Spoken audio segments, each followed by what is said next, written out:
انہوں نے کہا کہ یوٹی کے مختلف علاقوں میں قائم خواتین سیلف ہیلپ گروپ قابل ذکر کام انجام دے رہے ہیں۔ لیفٹیننٹ گورنر نے بڑگام کے سید درخشاں جو 10 خواتین ممبروں پر مشتمل ایک سیلف ہیلپ گروپ کی سربراہی کر رہی ہیں کا ذکر کرتے ہوئے کہا کہ وہ بہادری کی ایک مثال ہیں۔ انہوں نے کہا کہ اختراعی ڈیزائنز، پیکیجنگ اور مارکیٹنگ کے حوالے سے اس گروپ کی کارکردگی ہر لحاظ سے قابل ذکر ہے۔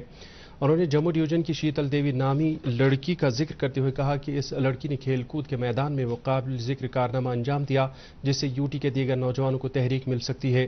لیفٹیننٹ گورنر نے کہا کہ ماحولیات کے عالمی دن پر پورے جموں کشمیر میں بیٹ دی پلاسٹک پولیوشن موضوع پر ایک مہم شروع کی گئی۔ انہوں نے کہا کہ اس حساس معاملے کے حوالے سے ایک دن کی مہم کافی نہیں ہے بلکہ لوگوں کو چاہیے کہ وہ پلاسٹک کو اپنی زندگی سے پوری طرح باہر نکالیں اور ماحول کو آلودگی سے پاک رکھنے میں اپنا بھرپور رول ادا کریں۔ انہوں نے کہا کہ ہولسٹک ایگریکلچر ڈیولپمنٹ پروگرام کے تحت 29 پروجیکٹ عملائے جا رہے ہیں۔ ایل جی نے کہا کہ مچھلی پالن سیکٹر میں ٹیکنالوجی کے عمل دخل پر زیادہ توجہ مرکوز کی جائے گی۔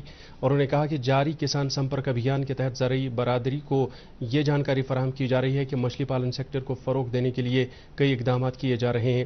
سالانہ شری امرناتھ یاترا کی تیاریوں کا ذکر کرتے ہوئے لیفٹیننٹ گورنر نے اس یاترا کو کامیاب بنانے کے لیے ہر شہری کو اپنا سرگرم رول ادا کرنے کے لیے کہا۔ پروگرام کے دوران لیفٹیننٹ گورنر نے یوگا دن کا بھی ذکر کیا اور کہا کہ یوگا جسمانی اور ذہنی تندرستی کو بنائے رکھنے کے لیے انتہائی اہم ہے۔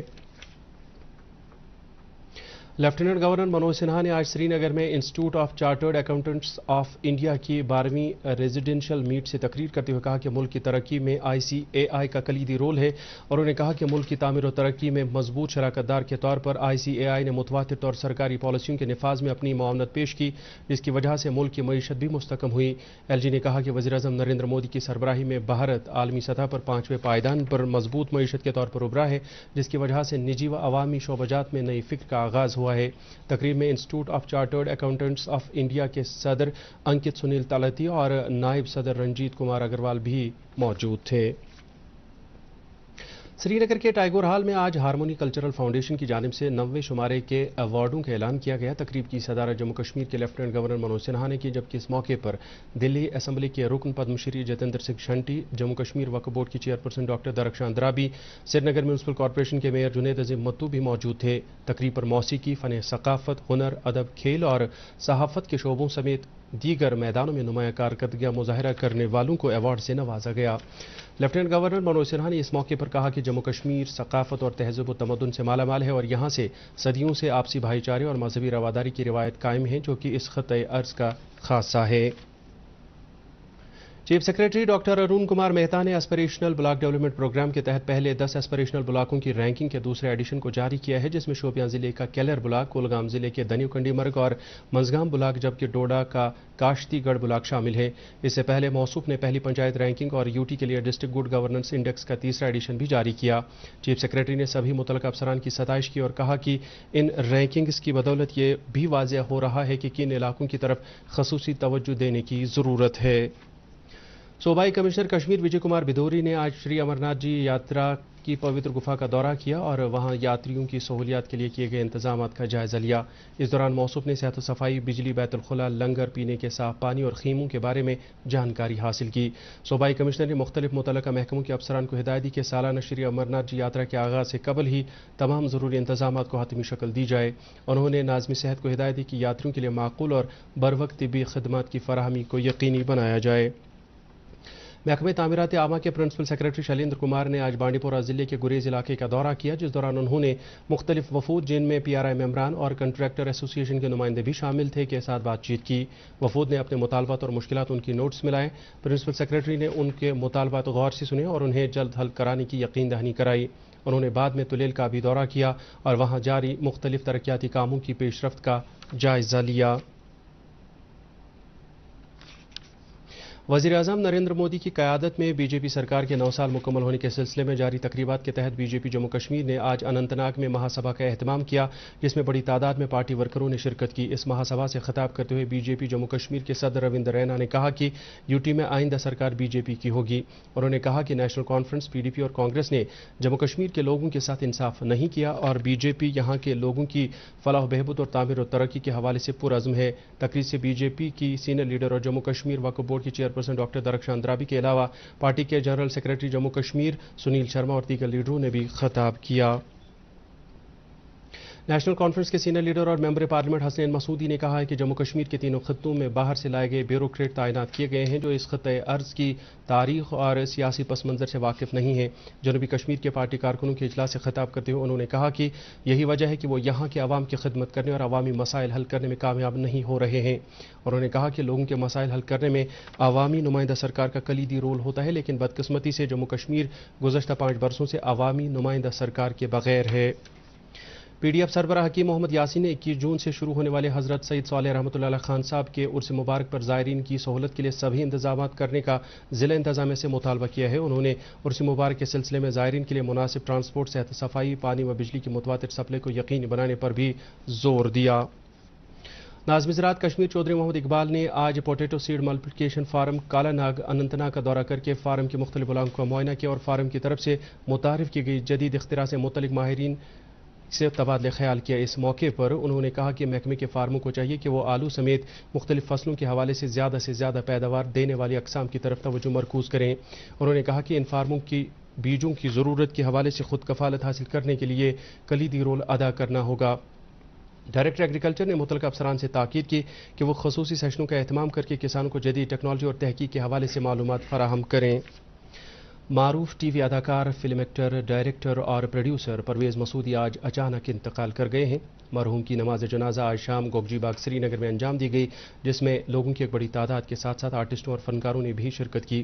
پرویز مسعودی کے انتقال پر آرٹ کے شعبے سے تعلق رکھنے والی شخصیات نے گہرے رنج و غم کا اظہار کیا ہے۔